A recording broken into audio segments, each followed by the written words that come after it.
You're on, don't worry. I'm not on, technically I haven't been on 19th long enough to be. Like that nice pile of ice there near the taste freeze. So, Kidding me, you got a pile there. That's what it is. So I'm not It'll melt. today. It'll melt. I'm a few digits away. I think I had an extra stack right here. all right, I've got 11:30. Yeah. I'm going to call our emergency meeting of Tuesday, March 17th, 2020 to order. First thing, we do have a quorum. 3 of the 4 board members are here. We'll go right into it. Article 1, to consider municipal government public facilities coronavirus preparedness plans. We're going to turn this part over to our town manager, Gary, to start this discussion. All right, so I think what I'm going to do to kick this off, I'm going to read what I sent to the board last night. Yesterday was a very busy day. Actually, it started on Sunday, late Sunday morning, with a lot of flood of emails and things that were starting to happen in regards to COVID-19 and what communities were doing or thinking about doing. And of course, what we know about the schools and their closing. So I'm going to start by reading the correspondence that I sent to the board last night. Today, our department directors, which was yesterday, as well as other key staff and I participated in a teleconference by the Maine CDC regarding COVID-19 community preparedness. After the conference, we discussed what we learned and discussed the department's thoughts as to how we plan to handle this pandemic with the goal of helping do our part to flatten the curve and minimize the spread of COVID-19 in our community and within our municipal facilities. As such, we consider our goal to be two-part, meaning that we do as much as is prudent and practical within our facilities to help minimize the spread in the community, and also to protect our staff so we can continue to provide the much-needed services that our residents need. As you already know, many of our staff possess mandatory specialized training and certifications to provide the many services we deliver. It is very unlikely that we would be able to fill those positions should they become unavailable to work due to exposure to COVID-19. It is true that our front-end staff are young and not considered to be in the at-risk factor groups for becoming gravely ill. However, they are still susceptible and can become carriers of the virus. We now know that according to CDC guidance that the virus is easily transmitted by people not exhibiting symptoms, and that the virus can stay alive on hard surfaces for 3 days. We should consider these facts when deciding what level of services we plan to offer at the town office, as risk to transmitting from the public to staff and the staff to the public is real. Further, the clientele we provide service to range from young adults to high-risk senior citizens. A decision to close the town office to foot traffic is a hard one, as it will certainly cause some hardships. However, one only has to consider the risk to public health and continued services to help inform their decisions. I do expect that many of our citizens will exercise caution and minimize their travels to public spaces in the community. But we do know, based on what we've heard happening elsewhere, that many people disregard public health advisories. The attached outline provides preliminary recommendations for you to consider. I hope that you've had some time to review before this meeting here at 11:30 on today on Tuesday.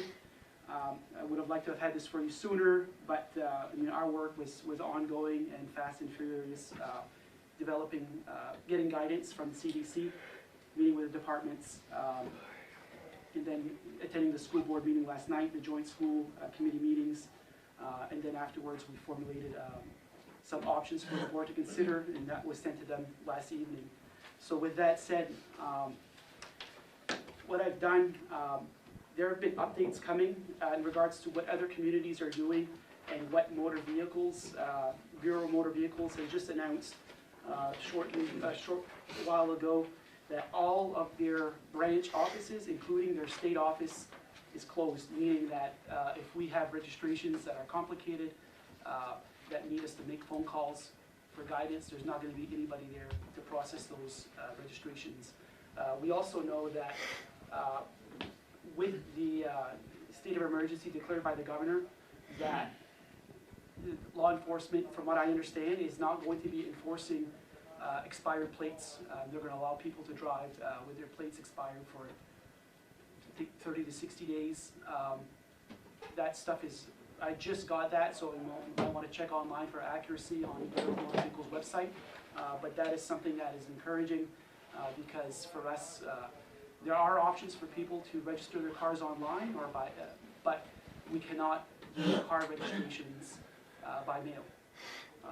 So, and then with the options for rapid renewal online, it applies to only renewals, not for transfers or new vehicles or vehicles sold from one person to another where there's bill of sales and stuff like that that have to be processed here, and sales tax needs to be collected here.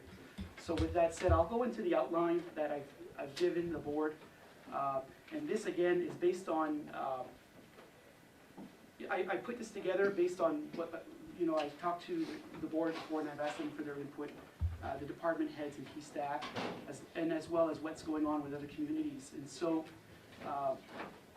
I will go through those and stop me if you, as we go through, if you have questions. Obviously, there are some things that are fairly simple and straightforward in places, public buildings that we can close down that have very little hardship on the community. The one that has the most hardship, obviously, is right here in the town office. So we have a couple of scenarios we can discuss as to what level of service we can provide at the town office, and I'll go through that. So, actions to consider by this board. Immediate full closing of facilities to public access. The easy ones are public works, only accessible to staff. Pollution control, only accessible to staff for the protection of the staff and the people that we need to be able to continue to work there. They're highly specialized, they have certifications. If they become ill, they cannot do their job. And also for safety to the public because it is a high-risk area. The library, I coordinated with the library since the library has their own governance board. I consulted with the library director and he consulted with his board and they decided that they were going to close. They pulled the board. And pull me. Okay, well. Safety complex, we had a couple of groups using the safety complex for activities. Nonprofits that were using it. We stopped that as well. By executive decision, and the board can decide all of these earlier things that I'm announcing right now were sort of executive decisions on a to be determined basis by this board if that's something they're going to continue to do moving forward. The recreation department is comprised of a few different aspects to that. The fitness center has been closed, and that's recommended by the Maine CDC. And the school, since the community gym, the fitness center, is on the school campus, there were some concerns expressed by the school about that remaining open. That is currently closed. All rec department activities are canceled until further notice. I think there are some programs that are sort of in the hopper. We're not, you know, like in April, and we're not going to say right now. Those things are done. We're going to play that by ear and see how things progress. The multi-purpose is closed. There is a question as to whether or not this board would consider the community walkers that like to walk around in the rec department, if that's something that we want to continue to allow. The Boy Scout building is closed. That building is being utilized by the Boy Scouts mostly for their meetings. You're going to have to consider if that's one building that we want to continue to be off limits. Those are some of the more simple, with the exception of the rec department, decisions to be made as for public access. Town office, what are our... Gary, excuse me, Go ahead, did you want to, go line by line. that's not what I'm saying, since you've immediate full closing facilities, should we, Yeah, instead of going backwards, can we take care of that section? absolutely. And then we can go to another subsection that you put together? Yes, absolutely. Okay, based on what our town manager has stated, what do board members think right now? Is that appropriate? I would agree, I see no problem here. I want to acknowledge that we did get an email about the gym. While I understand the concerns, you know, I don't think that, I for one do not have the medical background or the knowledge to go against what the CDC or the school recommends, so I think that was the right thing to do. And then for the community walkers, I feel like, you know, you have a question mark there. If we're closing it, if we're closing everything for everyone else, you know, I'm not sure that we should, because they still may use the restrooms, which exposes these people to have to go and clean it and disinfect.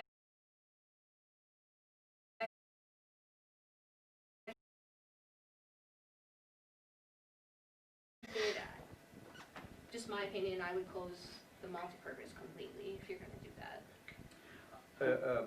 What, have you guys read this, studied this? And is every department this section so far? Yes. Yep. So what would be the appropriate action at this point? Well, what do you guys think about the walkers? Yeah, the walkers, I Okay. guess, are the big issue.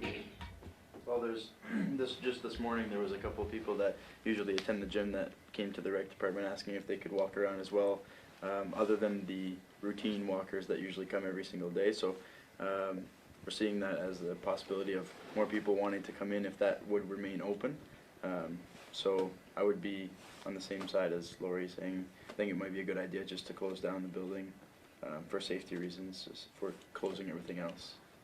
I think another consideration too, or not a consideration, but I want you all to know that, you know, we've already discussed, you know, should we decide to close facilities, we have projects that we know that we want to do. We're going to take advantage of our downtime to take care of some things relevant to each department. And I think the rec department, for instance, with the fitness center, for example, we're going to take that time, that downtime, to sanitize, clean, do some maintenance. If there's some painting, some floor waxing, whatever it is, we're going to, you know, that's going to be a great time, if you want to say that, to go ahead and do those things.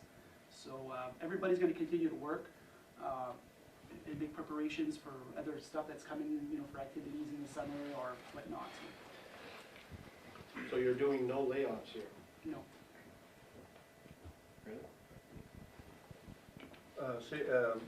Pollution control with the construction going on, is that going to still continue? Yes, as far as I know, I spoke with the foreman. So far, no direction from his boss to take a break or whatever. We're going to keep moving forward. Anything else? Lori, Doug, all set? So I guess they're recommending that we do shut down the multi? Yeah. And are you okay with that? Yeah, I'm not gonna tell you that these people have work to decide. I mean, they're the ones that are, you know, doing the research, and like, I've seen all the emails coming through from every other community, and everyone's doing the same thing. I mean, I can't question that, because I don't know better. Okay. What do you need? Do we need a motion and a second at this point on that subsection? If so, can someone make a motion? So moved. We accept the closures as suggested. Second. Stand by Lori. Any more discussion on this subject? All in favor? Carried. All right, continue with the town office options. so in your outline, the next point of discussion is the town office, what the options are. First one would be closed to the public. Staff still working. We could accept tax and sewer payments. People can make payments online through our website. We could accept payments by credit card, by the phone, and payments can be submitted by mail with checks. Motor vehicle registrations, if you were to do those online, you can only do renewals. Not everybody has access to computers and that technology or can't navigate. We would encourage that people who need a little bit of instruction how to navigate the website, we could help them out by they can simply call us. We'll put some guidance up on the website instructing them to do so. Registrations cannot be done by mail. Okay. I think I got some extra guidance here. Natalie, help me out on that. That's new registrations. Huh? New registrations can be done by mail. New registration, there is some guidance for new registrations to be done by mail. That's part of that extra handout that you were given. That doesn't have any punch holes in it. Customers can provide all the required documents, send it to the town office, drop by mail or Dropbox, or email. If they need new plates, we would have to ask them by phone what they would like, if they're rolling or transferring plates. You know, there's a protocol here that they can do things by mail. The other thing too, and I guess with motor vehicles is that we can process, we'll be able to process transactions by mail, but know that motor vehicles, the main office in Augusta is closed. Sometimes we do have to call with difficult questions, and they will not be any support. So it could very well happen that some people might not be able to register their vehicles. However, the Secretary of State has indicated that they're not going to be enforcing expired plates. So, We're gonna put the word out on that? yes, everything that I got a section here on website Yeah, updates, yeah. and we'll get to that. Okay. Vital records, birth certificate, death and birth certificates can be processed by phone, email, mail. Elections, voter registration cards can be done by mail. Absentee ballots can be done by mail. And I know that we have an upcoming election, nomination papers can be done by mail as well. It can be mailed in. We can do the Dropbox thing. There's things that we can do.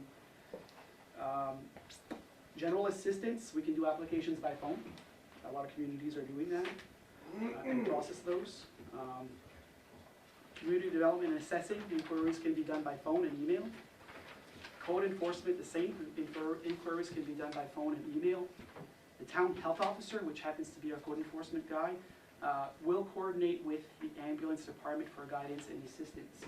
So this is not typically the normal scope of work for the town's health officer, but should he be asked to do work within the community, he's going to lean on probably Chris Albert with our ambulance department, who's our safety, our training person for OSHA and health and stuff like that, trainings. Those are the options if we were to close, okay, of services that we could continue to provide. Town office limited hours, and I would say if this is something you're going to consider, we would have to reassess as needed. I'm giving you an example here based on some other communities that I've seen at 2 a.m. to 2 p.m. hours of business, for example. Bit of a concern, we feel that this would concentrate people into larger crowds, not necessarily what we were shooting for. Some towns are considering this, like Fort Kent, I'm not sure if they're still going to do this. They are considering limited hours. The difference between the Fort Kent office and here is they have a very large lobby and they have a vestibule, and so they can actually queue their customers and allow for some social distancing, whereas the town office will be here is very crowded in the front. Not necessarily ideal for being able to provide some distance. We can use the drop-off box for payments. Our customers can continue to do that. But we would encourage public to utilize online payments, resources, or pay by check, by mail. If we were to do that, we would provide and require hand sanitizer use by customers, probably before their transaction and after. We could potentially install a clear protective barrier between the clients and staff. That's the limited hours option. The last option for town office would be to remain fully open and reassess as needed. We already have the drop-off box for payments. We could purchase, stand-up hand sanitizing stations, provided that we could find some right now, and require the customers to sanitize before and after transactions. We can continue to encourage the public to utilize online payments, resources, pay by check, by mail. And again, there too, we would install a clear protective barrier between clients and staff. That I will skip the outline and go into some points to consider at the back of your page, your document. Where? Considerations, what's called considerations. Okay. It's important that we kind of skip to that right now, as you're going to make a decision as to what level of hours we're going to have here at the town office. The town office closure to the public is definitely the most proactive measure. It's the most be safe than sorry type of reaction or action that we're going to implement. It's certainly gonna cause some hardships to the public. And then when I made this outline, we didn't get the update from motor vehicles as to what we were going to do in respect to expired plates or transactions. I think they're gonna be lenient on that. And obviously the hardship would have been the people that can't renew their vehicles registrations online and wouldn't be allowed to come in. But we do have some guidance where people could register their cars by mail. And so it's certainly gonna be a longer process to do than what we're doing now. All other town business can be accomplished by phone and email, Quick question. or mail, yes. If this was closed down completely, if the town office closes down completely, and people are calling in for assistance or questions, we just have the one phone line, so if someone calls, does it tie up? Let's say we have 3 of the ladies working up front, they can all grab a phone? Yep. Okay. Some of the staff considerations, you all set down? Yep. Okay. Staff considerations, and again, this goes back to what my opening statement about trying to protect the staff as well, so we can continue to provide the services. If we are open to the public, we are potentially putting our staff at risk for becoming exposed. And if they become exposed, and we know that they're exposed, they're gonna have to self-quarantine for 14 days. And once they're exposed, we're exposed, we could find ourselves in a position where we're not gonna be able to provide services because we don't have the motor vehicle agent that are trained to do registrations, like people that run the elections, or provide the vital statistics. So I think it's essential that we try to minimize as best we can the exposure to staff, so we can continue to at least service the community remotely, if you will, by email or by phone or any other means that, other than coming into the building. Staff that would be suspected to be exposed, according to the CDC guidelines, a test won't be administered on them until they run a fever of at least 100 degrees. And we hear that testing is hard, but it's still hard to get right now. So there's still a lot of unknowns as to whether or not what that means. I think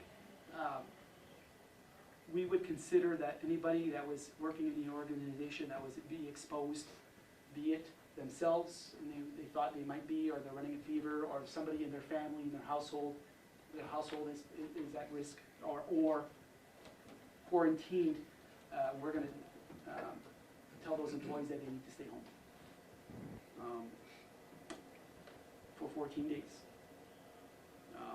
And again, this outline is for today. Things are changing all the time, and we may have to adjust based on what we learn.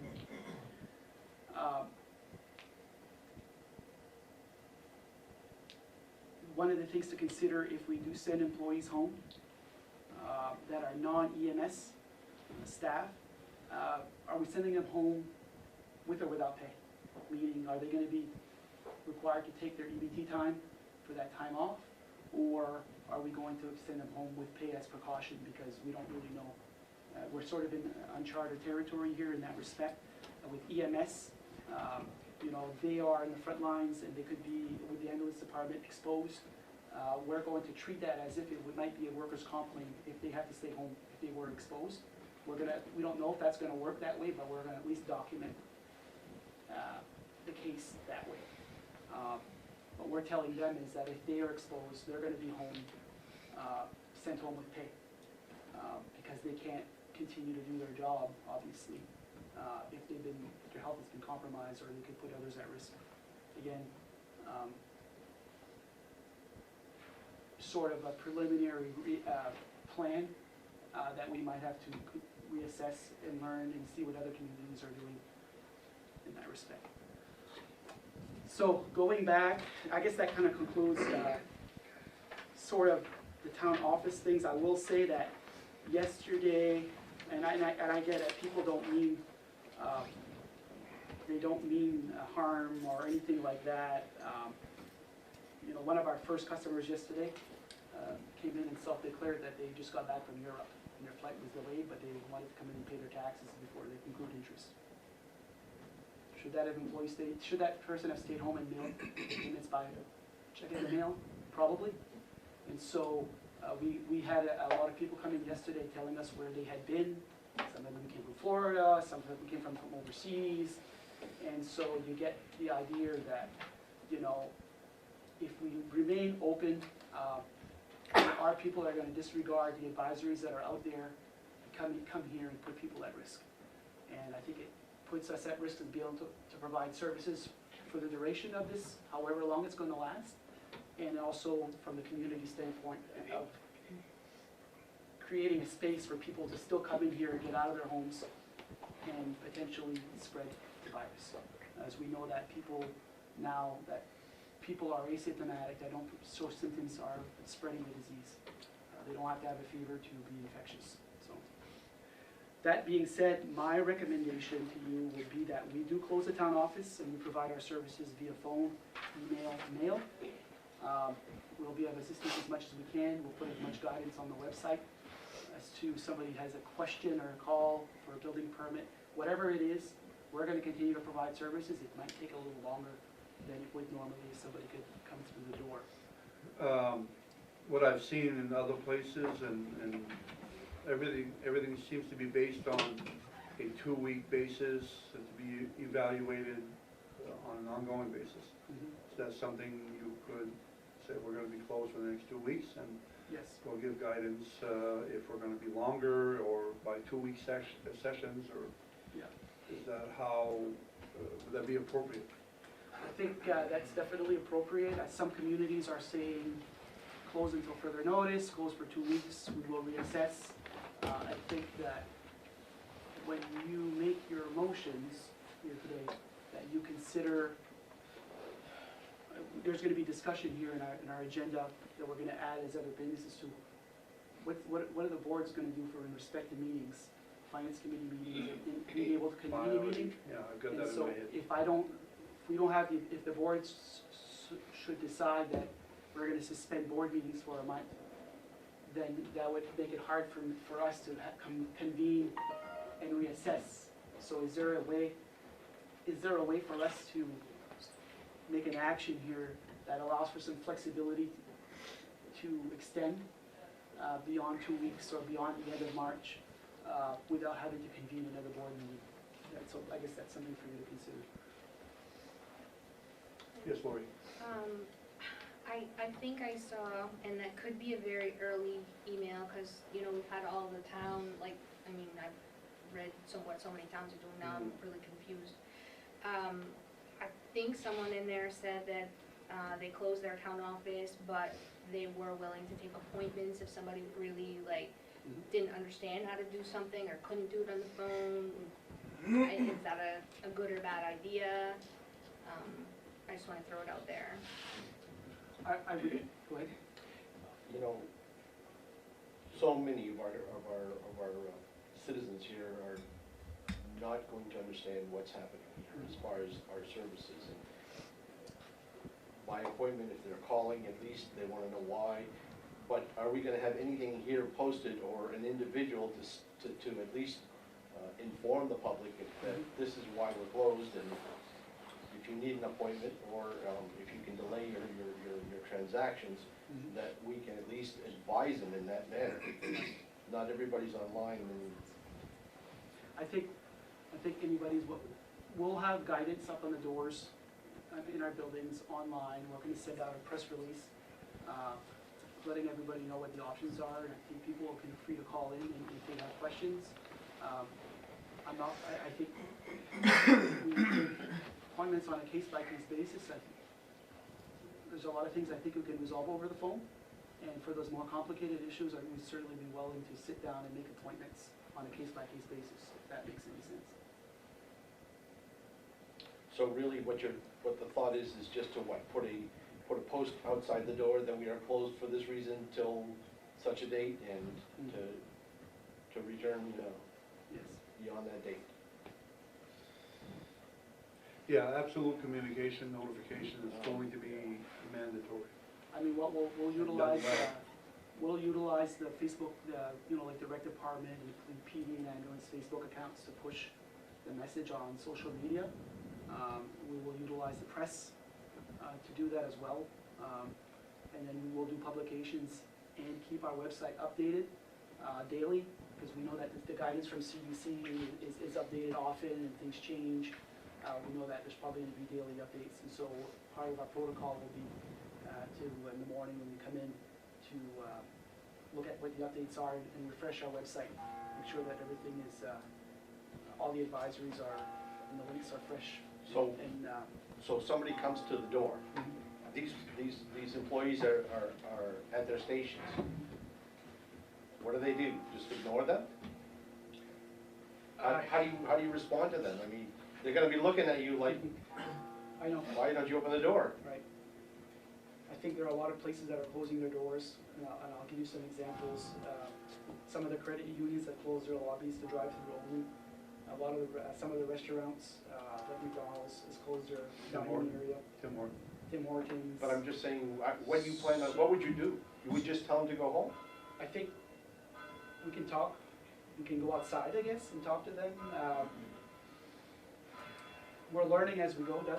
Yeah, I understand. You know, we're not going to be rude and say, "Vatasha, who there?" It's not going to be like that, obviously. So I think we can find ways to communicate with them, to let them know that we can provide services just in a different manner. Well, that's fine, as long as they don't get ignored. No, I no, guess no, really absolutely that's- true, yeah. That's what I'm trying to get at, is Yeah. just don't look down like there's nobody there. And they just- Don't answer the door or go to the window at least and say, I'm sorry there, but see the sign, we're officially closed Yeah. until further notice. We'll be sensitive to that, for sure. Yeah. I think that you're gonna have very little of that, just because, like you said, like, Tim Hortons, you can Yeah. only go through drive-through, McDonald's, you can only go through drive-through, the credit unions, you can't go in, like, Yeah. they're gonna, Everybody's people are dealing gonna with it. see this Yeah. so much that Yeah. it's just gonna be, oh, you Yeah. know, I, We're all dealing with it. you know, and whether it's all overkill, like some people think or not, I mean, it doesn't matter what decision we make, one way or another. Yeah. We Like, need it- to err on the side Right. of safety I think I'd versus- rather go overboard There we go. than not respond and be the one community that's sitting here that didn't, and, Yeah, you know, everybody's sick. that's a very good point, Maureen. It's fights I would add one more thing in there. I've been thinking about this. We do, you know, I guess I would ask that consideration be made to not allow staff outside of the St. John Valley for any business-related travel. So we can talk about that. I know that some of our community's largest employer, Twin Rivers, has, I think, implemented a 250-mile restriction for their employees, and also one for going to Canada. These are some as well. If they do, then they're not, it's my understanding, they're not going back into the workplace. So, I mean, you can, I don't know the legality of that Well, you off can the top of my control, head. you can control the work day, Mhm. is what I'm suggesting at this point, just the work day. Yeah. The personal stuff, I don't know how you control that. So you're saying business, like, Yeah, in Oh, other words, like there should, business. you said absolutely. business, During there the shouldn't be day. any training Right. outside of, Absolutely, And yeah. there's nothing going on for training anywhere. Right? No, but just, Yep, you know, absolutely. it covers the valley, because right now our ambulance personnel are gonna be in the valley. I don't know what else out there, I mean, they might have to do transfers. yeah. That's something that you guys probably might be looking at. Potentially, it depends, I mean, with some staff members being out and all that, Yeah. you know, and then if we have to self-quarantine, if we do have exposures, and we get short to the point where transfers are gonna be not a priority, so, yeah, but there's that potential, absolutely. Kevin? What happens if we have employees that live in Canada? There's no travel, I mean, restrictions as far as Canadians and Americans right now. Not yet. Not yet. It won't be long now. Canadians are not gonna be allowed out of the country. Next couple of days, I would think. Really? So I don't know about, We- that's a good question. You've Cross- got Canadians, how they'll deal with that. Cross-border traffic is something that we're monitoring. Open borders is something that we're monitoring very closely right now, because as you all know, all of the valley towns send their municipal waste to a landfill in Canada. And Oh, so, yeah. that's something that we are closely monitoring right now, because we need to be prepared for if the border should close to that, what are we gonna do? So, we, like I said. How many employees you live there? Just the one, huh? Anyone else in your departments that live outside of, or in Edmiston, or in New Brunswick?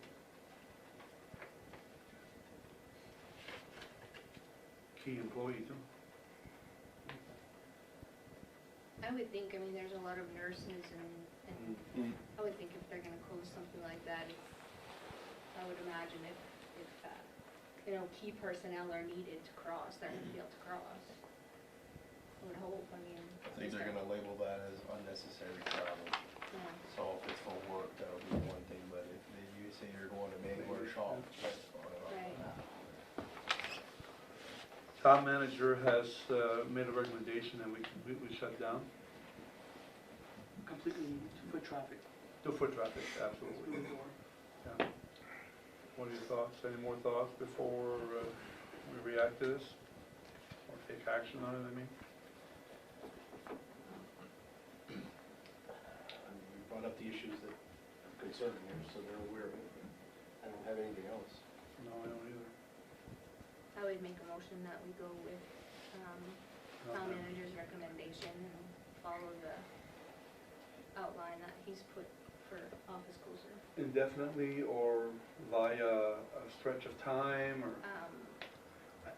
I think the two of you should be able to decide that, like, over the phone if we can't meet, so I don't know that we should put indefinitely, I think Okay. you guys should, I would start with 2 weeks and then go day by day. you know, or as needed, or can we make a motion that says, you know, he can call the chair and vice chair and you guys can make that decision, I believe you can make that you motion, know? yes.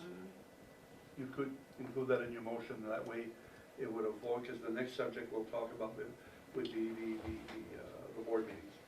Yeah, So if you make that form of the motion, which would include further closures to be in consultation with the board chair and the vice chair, with the town manager.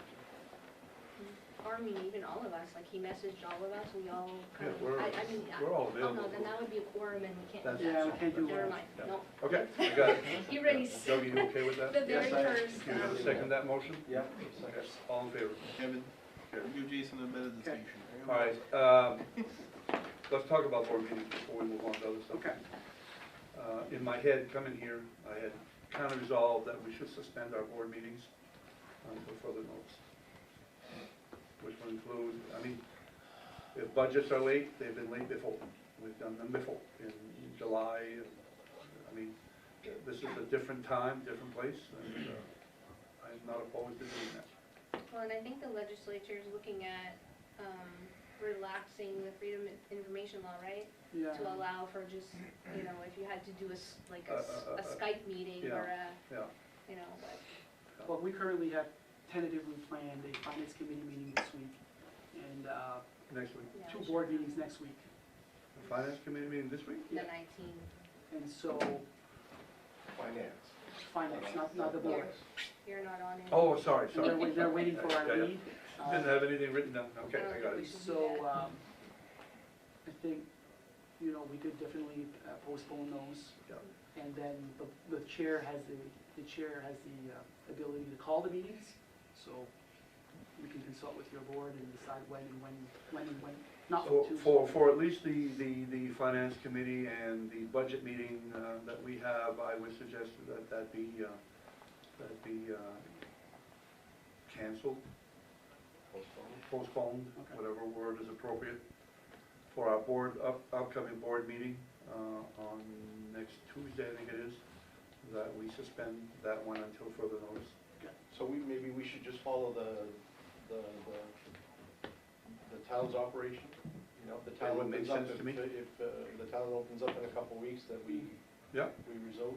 Yeah, and we'll, again, with, like Lori has suggested, the decisions can be made by you and I and our town manager. The only thing that I have for pressing matters,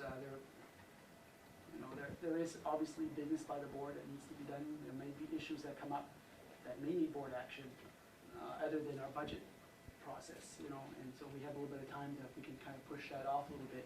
So I think we're gonna have to play it by ear. And we'll get more guidance, right? Yeah. If we can, you know, if the rules are laxed on the Freedom of Information Act, that we can maybe do things, you know, that really pressing via phone, email, or Skype, or Messenger, or whatever. I know that some of the issues that we were supposed to deal with in some of the next coming meetings was to decide on the revitalization projects that we were supposed to do. We have those contractors waiting for a decision as to what are our intentions.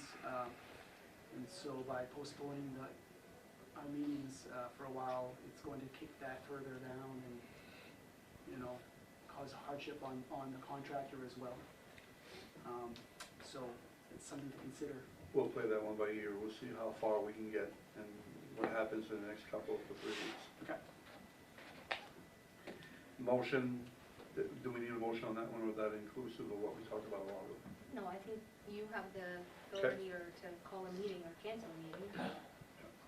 I don't know, it's my opinion. I don't know that we do need one at all, but anyway, I just propose that we follow the town's. Yeah. I'm gonna take a couple of minutes, I'm just gonna make a phone call. I see that we're gonna be a little bit later than I thought, so let me clear my agenda a little bit here. Go out in the other room here.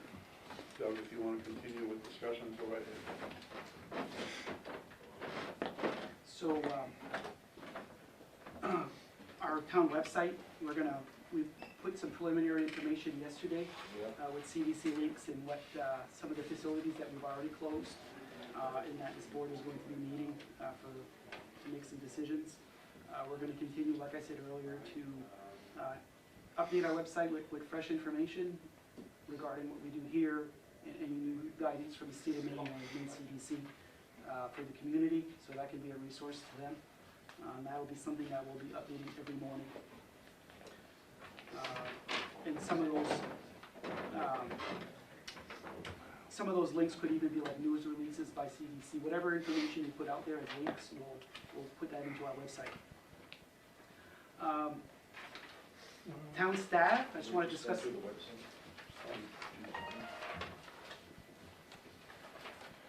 Just to kind of update you, what we're considering with town staff. We've already provided some COVID-19 guidance memo yesterday for protective measures and what they need to do to be safe and if they should feel like they've been exposed. So they do have some guidance to guide them, and that's being distributed to all the employees. Again, that's something that will be updated as we learn and send out maybe weekly memorandums or memorandums as needed as things change. We continue to assess our high-risk employees in high-risk workplaces such as the sewer department. I've let you know that we've already sent home a high-risk employee at the sewer department, a 60-plus age employee with underlying health issues. We did send that person home. They are exposed over there in the sewer department, and we cannot put that person at risk to COVID-19. So that person is at home with pay until further notice. EMS and ambulance department, they already have the CDC guidance or their own guidance for COVID-19 precautions. Again, if they were exposed, if they felt like they were exposed or at risk, or if they were positive, they would be required to quarantine for 14 days. We do have some concerns about the impacts to our staffing levels. The ambulance departments, we serve our community and 2 other communities as well. And so we have already had discussions about how are we going to make sure that we maintain staff in the event that we lose employees. And so that might require us to pay more overtime. You know, we're going to have to be flexible and go on the fly here. And Eric has instructed me that maybe their guidelines are going to be relaxed a little bit to allow other people to come in. I know that we are encouraging the fire department staff to become drivers, if they're not already drivers, for the ambulance. I mentioned earlier that some of the EMS employees had questions about whether or not an exposure and a positive test to COVID-19 would be considered as a compensation claim. We don't have the answers to that. We will be discussing this with our workers' compensation provider and figure out how that's going to be handled. But we will treat such claims or such incidents as a claim for documentation purposes, and whether or not it becomes a workers' comp claim will be determined. Police department, we met yesterday. They're going to continue to provide the services that they provide. They're just going to utilize caution when entering suspect areas of maybe infection, and they will coordinate with EMS and Chris Albert, our exposure safety training guy, for if they do need to go into places that it might be a concern. Fire department, you know, we will work with the chief to provide resources and guidance to them as needed. I have a question for Eric and maybe Ross. Do you have, I don't know what to call them, the medical suits that are necessary if you know you're going into an exposure area? Do you have these on hand already? Minimal amount. Minimal amounts. And that means what? Meaning I have very little gowns, I have maybe a few in each rig, in each ambulance. Masks, the N95 masks, I got like 4 boxes of them that were okay on. Gloves were okay on too, and the face shields. It's more the gowns. I put in a request yesterday. You put in a request. That was my Yep, next question. to obtain more. That is gonna be based on your risk area and need. So there's no guarantee I'm gonna get those. If but I the certainly put in PD a request. responds to something and they find that there's something going on, it looks like you've coordinated an effort to at least get EMS there, staff. Are you guys protected above and beyond? Can you wear gowns over your guns? Stupid question there, but I'm just wondering for the protection of your officers. Actually, yeah, CDC did come out with a law enforcement response to that. Right now, our PPE is mostly gloves. How about masks? We have no masks. The trick with the N95 masks is you need to be fit tested for that. Yeah, that's true. So in order for them, I mean, they can always throw one on if they want, but if they're not fit tested, I'm not sure what. How long does it take to get fit tested? Oh, it doesn't take very long. The hospital does that for us in 5-10 minutes, so you can get fit tested. But with that being said, I just found out this morning, apparently they run low on supplies for fit testing too, so we're kind of in a bind. And I'm not certain of that, but I was definitely gonna find out there shortly if we have to do more fit testing with some firemen wanna drive for us. I will have them fit tested, Okay. make sure that we're covered. Is that something that Absolutely. would be a benefit to the PD employees to get fit tested? Oh, absolutely. So, just so you know, and Eric was so part of our CDC teleconference yesterday, there was discussion about, correct me if I'm wrong, they have established 4 tiers for, Right. if there's requests made for tests, supplies, and what things that are needed for this, that they've assigned 4 tiers of who's gonna get what first.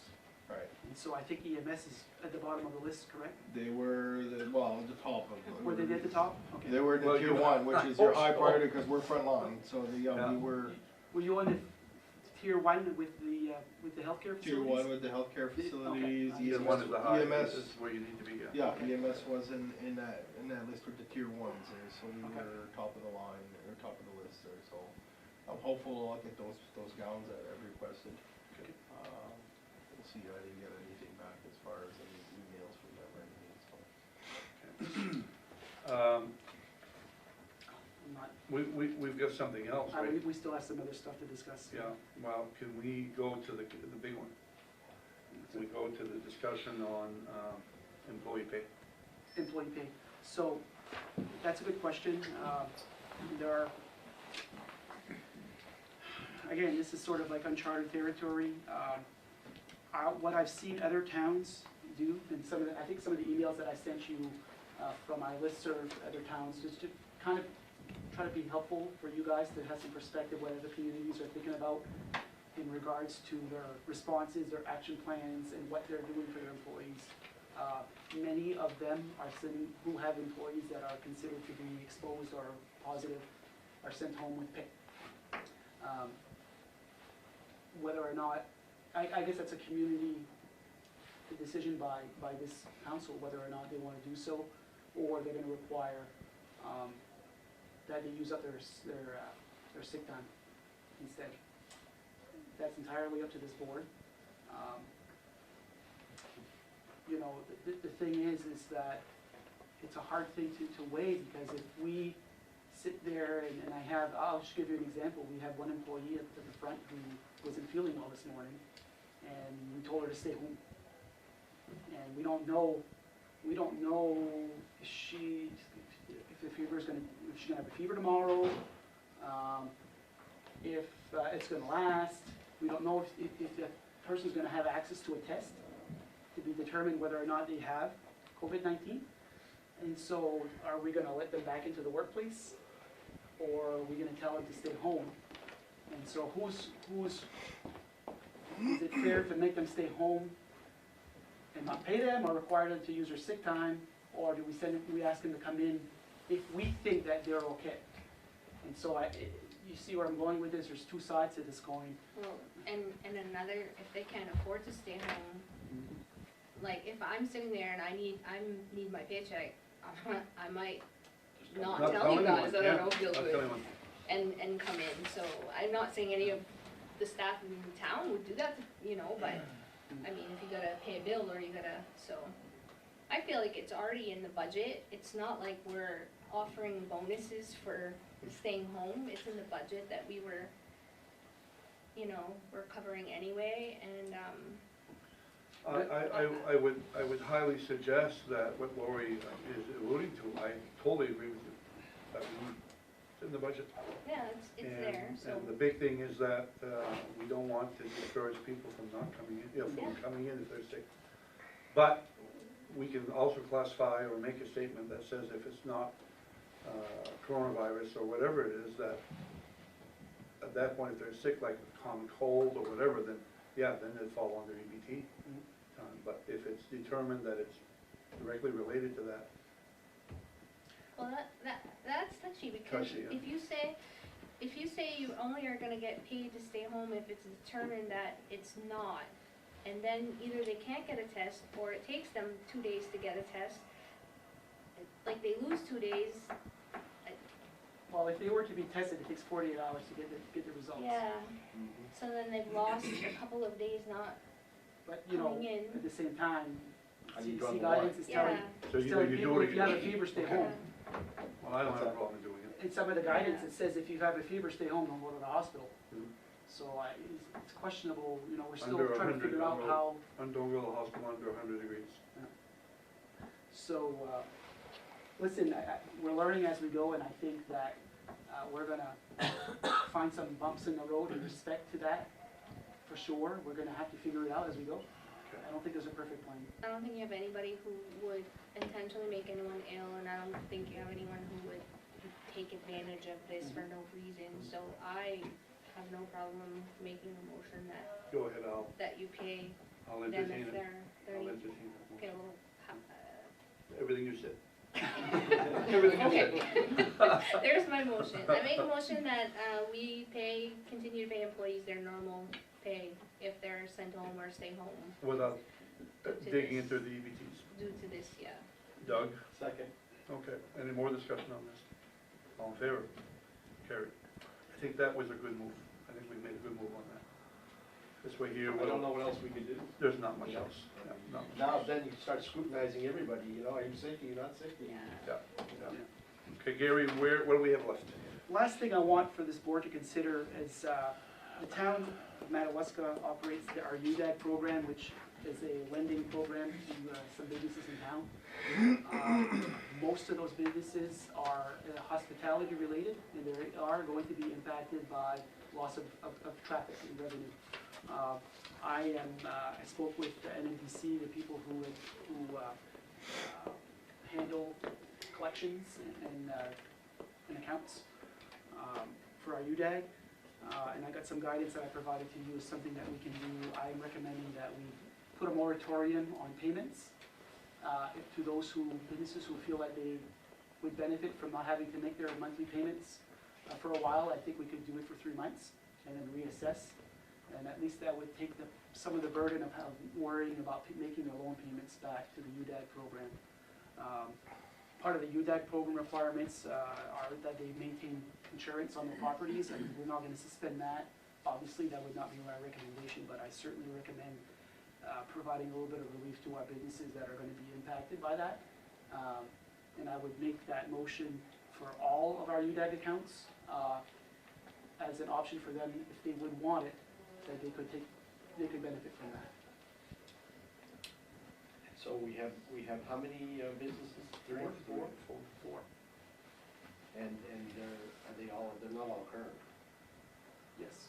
Well, I mean, we have one that's in bankruptcy, so forget that one, but all of the others are all current in their payments. You know, they're gonna be impacted by this, and, I see no problem with that. I'll make a motion. Make a motion We by Doug. accept that 3-month moratorium on UDAG payments. A second. Okay, we have a motion by Doug, seconded by Lori, all in favor? I saw something, maybe you could talk about, Gary, in some of your information that you provided and stuff there. How about for late payments on here and there? okay, so some municipalities are waiving interest on payments for accounts that become like tax and sewer payments. I believe those are charter towns where the legislative body is not, it's not town meeting. We've Already, we've town meeting. already assessed what we're gonna charge for interest rates Yep. and when those interest rates start to take effect, when we start to charge interest through the town meeting process. So this board, I feel, doesn't have the authority to stop interest on their late property tax accounts. Serious. Makes sense, yeah. That means if we wanted to do something like that, we'd have to go to town meeting. We would have to We go got to town authority meeting to for do that. that, yeah. Yes. All right. Last thing, you know, a couple of things, I know Chris Albert, who works with us at EMS, he is our safety guy, he gives us all of our safety trainings, whether it be a fire extinguisher, hepatitis, you know, bloodborne pathogen trainings. He works closely with Heather in the HR office to make sure that everybody's up to date on all of their annual trainings or trainings that need to be acquired periodically. And so I've asked him to put together sort of an employee exposure plan that he could recommend. I think it's something that I don't necessarily think that the board needs to approve, but I just want you to know that we are working proactively to put together some protocols for our employees, keep them safe. Just another thing to add, during our downtime, we're gonna consider if it's gonna be some downtime. Our municipal office accounting system, TRIO, we've been putting off a much needed upgrade out of our Access-based accounting system and municipal accounting system to what is now what we call SQL. A lot of towns have already implemented that, but they went through there's a lot of glitches that need to be worked out when you're dumping data from one program to a next, and the accounts don't match up. So we have already, you know, I don't have a date yet, but we're going to find a date during this shutdown to go ahead and do that transfer, that move into the new modules. It'll be a good time for us because typically if there are some glitches that sometimes cause delays of services with cash receipting. So it's going to be a good time for us to go ahead and do that, and we're going to take advantage of that. So I think during any slow time that we find ourselves going to be in, there's going to be plenty of work for us to do, getting caught up on other things. So we're going to keep busy as much as we can. And in any instances where employees may be able to work from home, we're going to encourage that as well. I'd like to make a statement if I could. And Jason, you're filming this, right? I just want to, in advance, thank all our residents, our taxpayers in Madawaska for understanding what we're going to go through, what the world is going through, what every community is going through. We're going to make some decisions that might affect you, But we're gonna work hand in hand to try to make this as smooth of a transition to where we're going as possible. Again, thank you for your understanding. I wanna thank all the department heads that are here today. I wanna wish all of you good luck, EMA, everyone that is gonna potentially be exposed. I think working together we'll get through this. I guess that's all I have to add, unless you guys wanna add something. I'm all set. All set. All right, at this point in time, is there a motion to adjourn? By Lori, seconded by Doug. Thank you, everyone. Wouldn't it be a beautiful thing in a 2 weeks from now? Auburn real quick, set some stuff up and then you wanna. Yeah, are you going on lunch? Yeah. Nope. Okay.